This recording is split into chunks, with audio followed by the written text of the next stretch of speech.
ìyá wa torí pé election ń bọ̀ báyìí o election 2023 ń bọ̀ báyìí o wọ́n dẹ̀ ti ń polongo àwọn ìyá wa lọ́tẹ̀tẹ̀ máa ń gbé mọ́ra wọ́n máa ti kó àǹkárá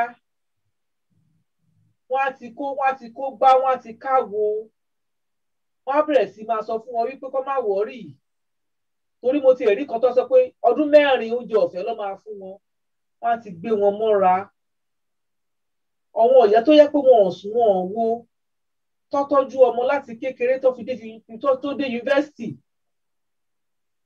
mo sọ̀rọ̀ láti sọ báyìí fún àwọn bàbá wa ọmọ òkú ayé lọ́pọ̀ tó yẹ pé àwọn bàbá yẹn kọ́kàn dẹ̀ wọn ìyá yẹn wọ́n dà wọ́n sádàn wọ́n dánmọ́ wọn láyà ni wọ́n pọ̀ rẹpẹtẹ nílẹ̀ nàìjà bẹ́ẹ̀ ni tọ́wọ̀n ìyá yẹn á wá ṣe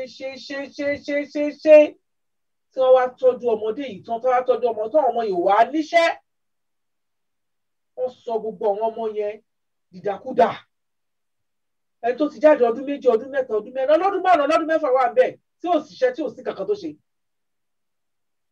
ẹ jọ̀ọ́ advice wo lẹ ní fún àwọn màmá wa yìí láàárọ̀ ọ̀nà Yorùbá nation torí pé a mọ̀ pé ní ìsìn kò sọ̀rọ̀ pé kán jáde àbí nǹkan kan advice wo lẹ ní fún wọn nípa ìbò ṣé kán jáde fún bò kán tún lọ dìbò kọ lọ́dún 4 tó tún bọ̀ yìí ẹ bá mi gbóhùn yẹn sókè ìyá wa Rẹ̀lú.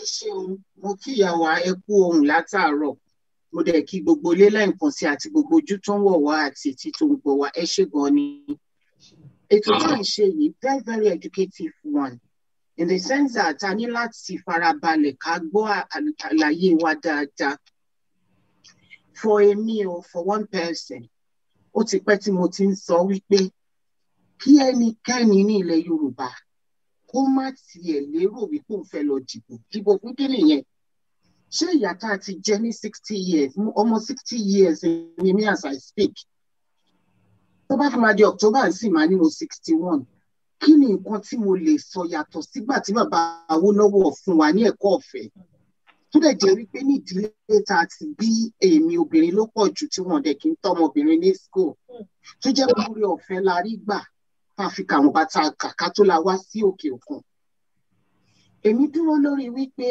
kó má sí anybody tó bá jẹ́ ọmọ Yorùbá tó máa lóun jáde lọ dìbò débi tí àwọn ìyá wa fi máa dìbò màá dẹ̀ ṣàlàyé fún yín ẹ̀yin ìyá mi ìdí tẹ́ ẹ̀ fi ní dìbò mo kọ́kọ́ fẹ́ bẹ̀ gbogbo àwọn ọmọ tí ìyá bí èmi báyìí bí ẹ̀yin báyìí tẹ́ ń wò wá ojú yín ò ní fọ́ nǹkan tí èèyàn ò bá wà láyé yìí ó máa ń jẹ́ àgbà èèyàn àwọn ìyá tí wọ́n wà ní village bí irú village tán ti bí mi tó rọ́mọ oko ni mí possibility wà kí wọ́n má gbọ́ bó ṣe ń lọ ó dẹ̀ possible kí wọ́n gbọ́ ṣùgbọ́n kó yé má yé wọn tó àsìkò ìbò ti bẹ̀rẹ̀ gan sìn wọ́n ti ń dìbò tí wọ́n bá débẹ̀ tí abọ́ kékeré ìbú rẹ̀ sì fún wọn wọ́n á sáré gbà tí wọ́n fi 500 sí nítorí pé kò yé wọn ẹ̀ẹ́dẹ̀ lè blame wọn nítorí pé tíbi bá panú kì í ṣe ọ̀rẹ́ ara ṣe sọ fún wa mo ti sọ lórí programs mi wípé nǹkan tí àwọn olóṣèlú fi bribe àwọn èèyàn wọn nígbà nínú Yorùbá land tá à ń clamor fún we can ready fún wọn láti fún wọn ní 500 naira 1,000 naira we can do it better tí gbogbo wa bá ṣe lápá wa ká clamor fún Yorùbá àtijọ́ tó jẹ́ olóòótọ́ tí àwọn náà tó jẹ́ wípé wọ́n wà committed to this Yorùbá nation tí wọ́n wà láyé tí wọ́n donate báàgì rice 10 Ọlọ́run jẹ́ ayé wọn tó bá ní sọ̀rọ̀ yìí donate president Ọlọ́run jù yẹn lọ ayé mi àtẹ̀yìn Ọlọ́run ṣe dáadáa àfẹ́ tó bá ní tòun àwọn nǹkan tí wọ́n tó fi ń kọ́ ọ̀pọ̀ wa tí wọ́n fi la àwa ọmọ wọn. ẹjọ́ sá ẹ bá wo ibi tí ò bá sá ibi tí ariwo bá wà ariwo wà mí kò jẹ́ ká gbọ́n màmá wa ẹ bá wa mute wọn kí màmá fi sọ̀rọ̀ fún ọ̀jọ́. Ẹ bá wa mute ní ẹ bá wà ẹ̀yin bàbá wa àti màmá wa lájọ wà lórí ìkànnì ẹ bá wa mute ẹjọ́ ẹ ṣe. Ẹ ṣé mo dúpẹ́. Bí mo bóyá ọ̀dọ̀ mi lẹ láriwo wà torí kò sáriwo. Bí ìròkọ́dọ̀ yìí ni bọ̀ ó dà pé wọ́n láti ibì kan. Tó sáriwo ẹ bá ti pọ̀ à ní gbọ́ nǹkan tẹ̀ sọ. Mo fi gbọ́ nǹkan tẹ̀ sọ ìtajà. Ṣé kú mà? Ẹ̀yin èèyàn mi, ẹ jọ̀ọ́ àwa tá a ní òbí sílé. A ní láti lè educate wọn. Gbogbo tó lè máa jẹ wọ́n níyà tí wọ́n fi máa ta ọjọ́ ọ̀la àwọn ọmọ wọn. Gbogbo yẹn ló yẹ ká provide tá a bá fẹ́ bọ́ nínú oko ẹrú yìí bí oúnjẹ.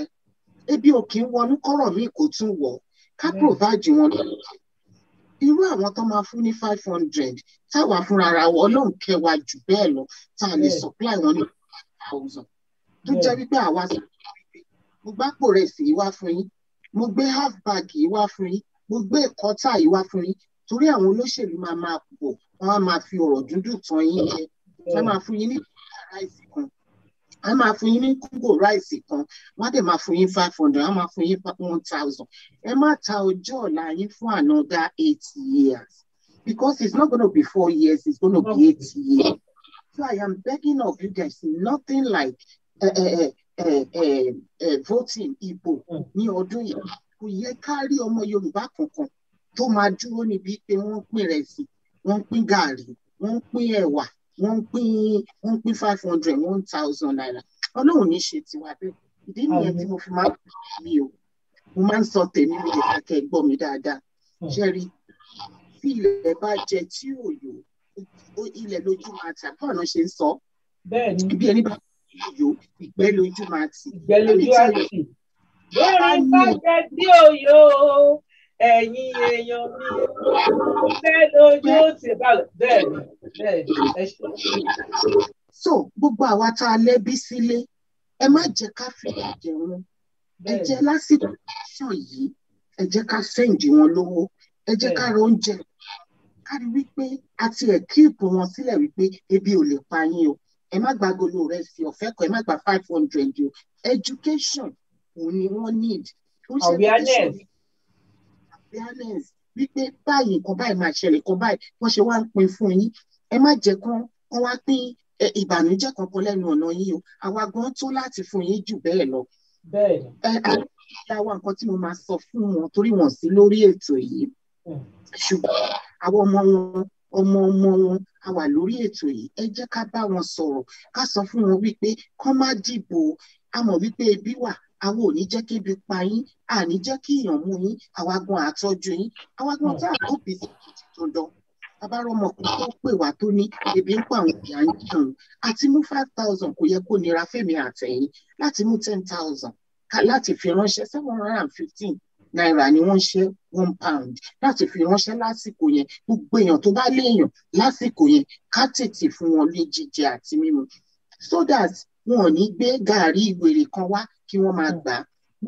Ìyá mi ẹ̀yin bàbá mi gbogbo tí ètò yìí máa dọ́dọ̀ mi ẹ má jẹ́ kán fi búrẹ́dì kó yín lómi ọbẹ̀ lọ. Ìkà ni wọ́n bó bá ṣe ń pariwo èyí kò jọ wọ́n lójú wọ́n tún ṣe máa kówó jẹ òun ni wọ́n bá kiri. Ẹjọ́ kí n tó round up lẹ́ẹ̀kan tí bàbá mi Fatai sọ̀rọ̀ nípa àwọn abarapá ṣe àánú ìlú yìí ò kí ń rà wọ́n máa rí jẹun àánú máa ń wá wọn rí. Ẹ rí i pé ìlú tá a wà yìí wọ́n mú àwọn abarapá ní kúnkúndùn ju èyí tí wọ́n lọ. Àwọn tó wà ibù yẹn wọ́n wà important sí àtàrúgbó àti àwọn tó kù díẹ̀ káàtó fún. Ìlú tiwa kò tiẹ̀ ta sí wọn. Ẹ rí i pé ìyá pé bẹ́ẹ̀ni wọ́n á tún pé wọn lọ́gànjọ́ òru wọ́n á tún lọ fi ṣe nǹkan míì ni. Sísà ni àní mo gbọ́ pé àwọn abarapá obìnrin wọn ló ń ṣe olóṣù. Kò sí tí kò sí bí ìyá lọ́wọ́ sọ̀rọ̀ lè lò wọ́n náà lọ bá wọn níbẹ̀ lóru wọ́n á dẹ̀ lọ bá wọn sọ̀rọ̀ bẹ́ẹ̀. Ó tọ̀rọ̀ lẹ́sọ̀ nítorí pé wọn dájú ní àwọn èèyàn wa. Etí ọ̀gá mi bàbá Fatai sọ pé aláàánú lójú ṣẹ́rí Yorùbá láàánú lójú. The percentage àwọn tó láàánú lójú làwọn tó ní conscience. Majority àwọn tó ní conscience wọn láàánú lójú wọ́n lè bá ògiri tí wọ́n bá rí àbúrò tiẹ̀ wọn láàánú fún rárá charity ni mo Ike Ade Foundation and I know what it is lẹ́ni woman kan pè mí láti Nàìjíríà ibi iná ti lọ ṣọlidé and she was telling me ọmọ fọ́ lójú tí ò rẹ́ni ran kò dé kò ṣe pé ṣé mo help ẹ̀ ká gbà sí charity mo ní ṣe bẹ́ẹ̀ yẹn náà dáwó sí charity ṣe bíbílẹ̀ ti kúrò in as much ten contribute ẹ lọ record ẹ̀ kẹ́ mo wá fún wa àláàánú àwọn àánú ayé rí mi òun là ń ṣe torí náà tí ò bá ti ní àánú ó máa ń difficult fún wọn láti tètè gòkè Ọlọ́run á ṣàánú wa máa ṣàánú ọkùnrin ìyá mi ẹ̀yin ẹ̀gbọ́n mi ẹ̀yin àbúrò mi ẹ̀yin ọ̀rẹ́ mi níbikíbi tẹ́ wà ẹ jẹ́ ká ránṣẹ́ sáwọn àwọn ìyá wa lábúlé ẹ jẹ́ ká fún wọn lóúnjẹ tó tó lásìkò ká dẹ̀ sọ fún wọn wípé wọ́n má gba rìbá lọ́wọ́ ẹni bọ̀dì ẹ ṣé o. ẹ ṣé mo dúpẹ́ ìyá wa ẹ ṣeun ẹ wo gbogbo bí tí ẹ fi mo fẹ́ kẹ touch náà lẹ touch Ọlọ́run á túbọ̀ máa fún yín ní ọgbọ́n àti òye tẹ́ fi máa darí wa ẹ ṣé mo dúpẹ́. Ọ̀rọ̀ tó wá kan my brother Lamid